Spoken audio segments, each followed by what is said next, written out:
Today is really going to be special because I get to hang out with a dear friend, Zack, from the Insectarium, but today he's a competitor. And here's what I want to know. Why insects?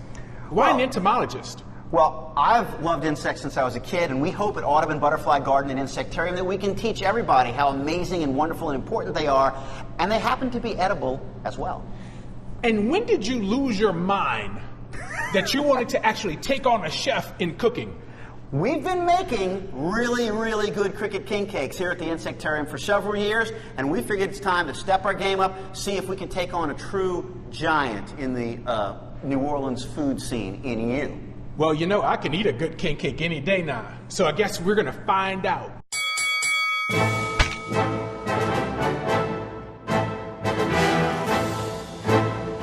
My thing is a sweet dough. What I have flour, I have sugar, I have a little pinch of salt, and I'm gonna put in a little yeast. This is just dry yeast that's gonna be activated with the warm milk that I have. You know, you don't want your milk too hot, you just want it kind of warm, and that'll activate that yeast. So I love a sweet dough. I think the sweet dough is a little important to this. So I have a little warm milk here. We'll get some of that milk in. And we're just going to work this in. We're going to just work this together, and then we're going to go ahead and get an egg beaten in here, and you're going to see this dough is going to come together really nice. We're going to start off with some flour. We've got our very own special flour mix. This is not regular flour. It's super tasty, which is, of course, the basis of your king cake. And once I get this in my dry bowl, I'm going to add a little baking powder to it, and then I just fold in some water and some butter and a little bit of almond extract, and that's going to be the basis for all of our dough. So Zach, when you're not eating bugs, what's one of your favorite things to eat? I like chocolate, and we couldn't have chocolate without bugs. I don't know if you know this or not about the cacao tree, but the only known pollinator is a very tiny fly. And if that thing's not moving from cacao tree to cacao tree, it won't set seed, we don't get chocolate. What you see now, I've got in the milk, I've got in a beaten egg, add a little more milk to it, and I worked in about 3 tablespoons of room temperature butter. I'm gonna take this dough, come on, and we're gonna cover this with plastic, keep it on a warm spot, and it needs to proof. Basically, it's gonna double in size in about an hour, and then we'll have dough that we can work with. Yes. Kevin does know what he's doing, no doubt. Unfortunately for him, he's up against someone who not only knows what he's doing in the kitchen, but also knows his bugs.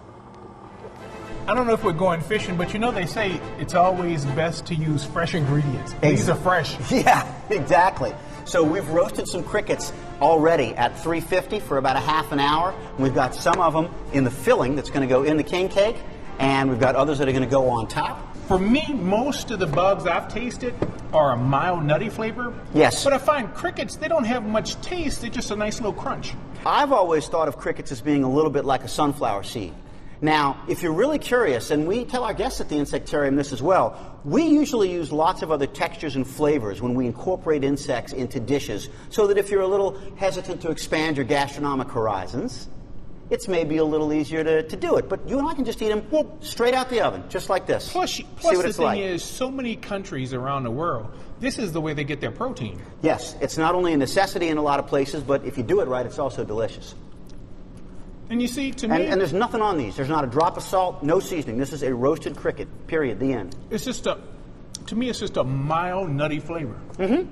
And that is what most of the insects I've eaten taste like, if you keep them kind of au naturel. I'm sorry, guys. I didn't mean to show you your relatives. Yeah.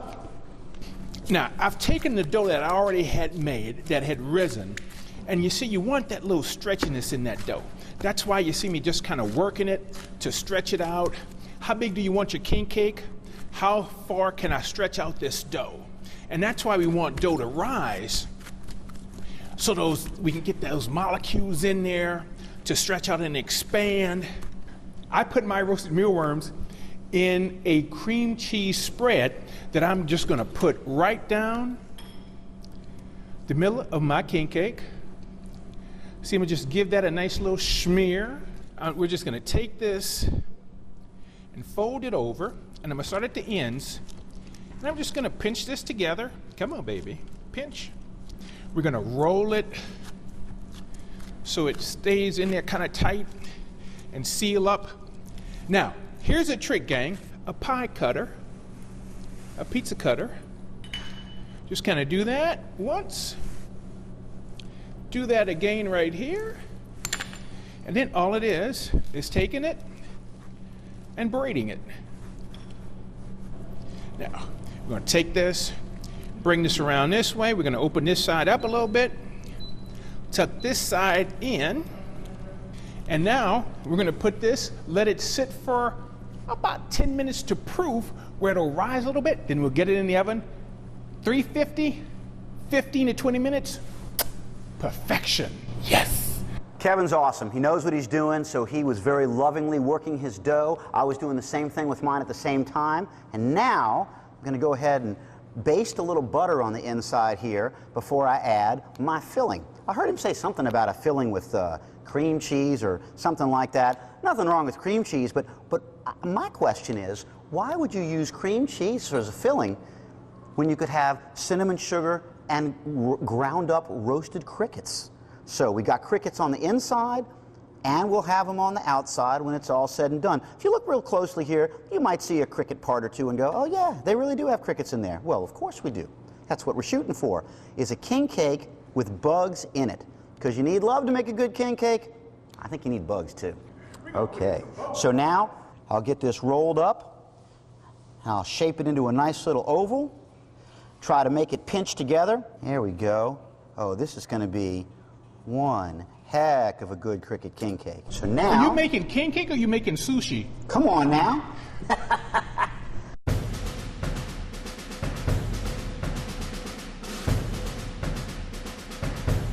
Mine is going to take about 15, 20 minutes. What about you? 10. 10? I got less dough. It's not nearly as thick. Yeah, mine's a little thicker. Mm-hmm. These are good. I know. They're good inside a king cake, too. No. Yours takes 10 minutes. You got to make icing? Mm-hmm. I got to go get to that. Okay. Enjoy. Thank you. All right, I've made my icing. So I'm going to get a nice good coating of this all on top of and on the side of my king cake. And then I'll put some crickets on there because, you know, the icing, fortunately for us, it also works as an adhesive. I don't want my crickets rolling off of my king cake. I got to tell you, as good as bugs are, sugar's pretty good too. And now, some crickets. If you're pressed for time, you can just take a whole bunch of crickets and drop them on willy-nilly. But I'm going to try to lay these on a little more lovingly and slowly. Now we're going to Canal Street and check out to see what the people on the street have to say about our king cakes.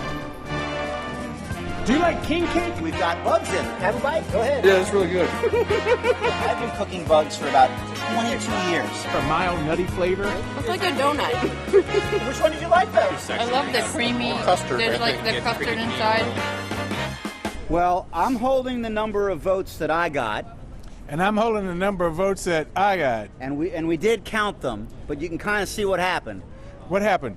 Somehow or other, you won 28 to 11. 28 to 11. Mm-hmm. Folks, the people have spoken.